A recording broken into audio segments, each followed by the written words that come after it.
आइए आज हम लोग क्लास 9th का चैप्टर 6 अष्टवक्र, इसका लेखक है विष्णु प्रभाकर। आइए इसका हम लोग सभी प्रश्नोत्तर सॉल्व करते हैं। तो क्वेश्चन नंबर 1 में क्या कह रहा है, इस रेखा चित्र के प्रधान पात्र को लेखक ने अष्टवक्र क्यों कहा है। तो इसका उत्तर है, उसके पैर कवि की नायिका की तरह बल खाते थे और उसका शरीर हिंडोले की तरह झूलता था, इसीलिए लेखक ने उसे अष्टवक्र कहा है। अब आइए नेक्स्ट क्वेश्चन। क्वेश्चन नंबर 2 में क्या कह रहा है, कठोरियाँ कहाँ बनी हुई थी। तो इसका उत्तर है, खजांचियों की विशाल अट्टालिका को जाने वाले मार्ग पर सौभाग्य से चिरसंगी दुर्भाग्य की तरह अनेक छोटी छोटी अंधेरी और बदबूदार कठोरियाँ बनी हुई थी। आइए क्वेश्चन नंबर 3। क्वेश्चन नंबर 3 में क्या कह रहा है, अष्टवक्र कहाँ रहता था। तो इसका उत्तर है, अष्टवक्र कुएं की जगत पर रहता था। क्वेश्चन नंबर 4 में कह रहा है, अष्टवक्र के पिता कब चल बसे थे। तो अष्टवक्र के पिता से परिचय होने से पहले ही उसके पिता चल बसे थे। क्वेश्चन नंबर 5 में कह रहा है, चिड़चिड़ापन अष्टवक्र की माँ का चिरसंगनी क्यों बन गया था। तो इसका उत्तर है, यद्यपि असमय से आ जाने वाले बूढ़ेपे के कारण अष्टवक्र की माँ का शरीर प्राय शिथिल हो चुका था, वह कुछ लंगड़ाकर भी चलती थी। निरंतर अभाव से जूझते जूझते चिड़चिड़ापन भी उसका चिरसंगी बन चुका था। क्वेश्चन नंबर 6 में क्या करा, अष्टवक्र क्या क्या बेचा करता था। तो अष्टवक्र कचालू की चाट, मूंग की दाल की पकौड़ियाँ, दही के आलू और पानी की बतासे बेचा करता था। क्वेश्चन नंबर 7 पर क्या कह रहा है, 4 की संख्या अष्टवक्र की स्मृति पटल पर पत्थर की रेखा की तरह अंकित क्यों हो गई थी। तो इसका उत्तर है, माँ ने अष्टवक्र को समझाया था, पैसे के 4 बतासे देना, 4 पकौड़ी देना और 4 चम्मच आलू देना। इस 4 की संख्या उसके मानस पटल पर पत्थर की रेखा की तरह अंकित थे। आइए क्वेश्चन नंबर 8। क्वेश्चन नंबर 8 में क्या कह रहा है, माँ माथा क्यों ठोका करती थी। तो इसका उत्तर है, अष्टवक्र की माँ अपने माथा में यूं का स्थान बताकर कहती कि देखो तो अष्टवक्र दार्शनिक की तरह गंभीरता से इधर उधर देखता है और जवाब देता है, माँ यहाँ तो बाल है, तोड़ दूँ। माँ माथा ठोक लेती है। आइए क्वेश्चन नंबर 9। क्वेश्चन नंबर 9 में क्या कह रहा है, गर्मी के दिनों में माँ बेटा कहाँ सोया करते थे। तो उत्तर है, गर्मी के दिनों में माँ बेटा कुएं की जगत पर सोया करते थे। क्वेश्चन नंबर 10 में है, अष्टवक्र हाय माँ कहकर वहीं लुढ़क गया क्यों।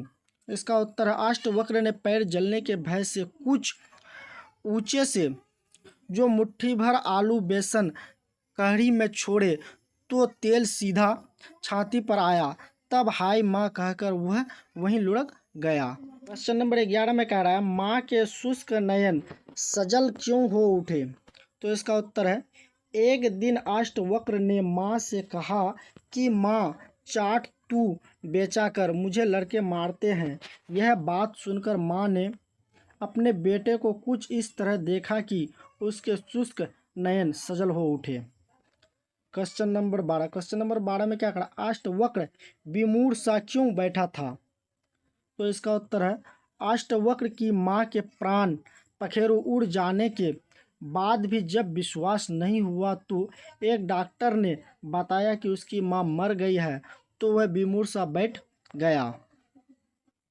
Question number 13। क्वेश्चन नंबर 13 में क्या है, कुल्फी वाले ने ईश्वर को धन्यवाद क्यों दिया। तो इसका उत्तर है, अष्टवक्र की माँ मर गई और वह जिस अवस्थित अवस्था में अस्पताल में कहा था, फिर वह भी मर गया, तो कुल्फी वाले ने ईश्वर को धन्यवाद दिया कि आपने अष्टवक्र को अपने पास बुलाकर सुख की नींद सोने का अवसर दिया। आइए क्वेश्चन नंबर 14। क्वेश्चन नंबर 14 में क्या कह रहा है, इस पाठ का सबसे मार्मिक प्रसंग कौन है और क्यों। तो उत्तर है इसका, इस पाठ में सबसे मार्मिक प्रसंग 2 जगह आए हैं। एक जगह जब अष्टवक्र की माँ मर गई है, माँ की मृत्यु पर वह कितना व्यथित विकल है कि वह यह मानने को तैयार नहीं है कि अगर उसकी माँ मर गई तो वह लौटकर नहीं आएगी।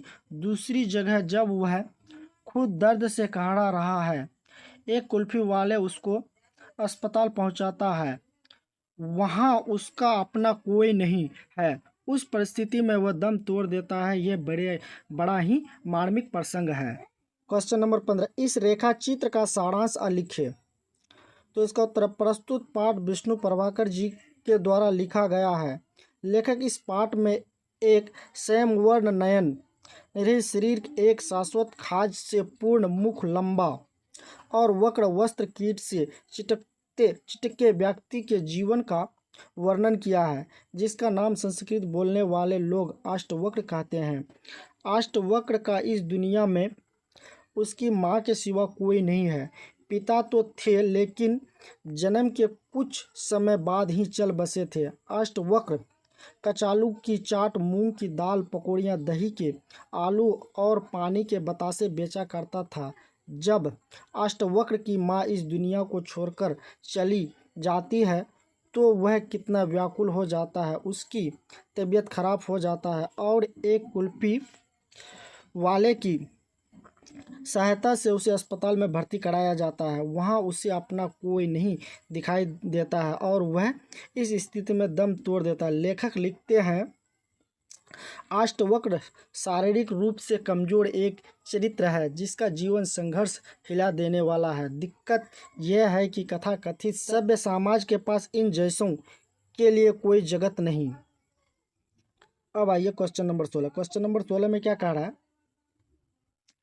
माँ की मृत्यु के पश्चात अष्टवक्र की मानसिक स्थिति का वर्णन करें। तो इसका उत्तर है, माँ की मृत्यु के बाद अष्टवक्र की मानसिक स्थिति एकदम बदल गई है। वह हतप्रभा है।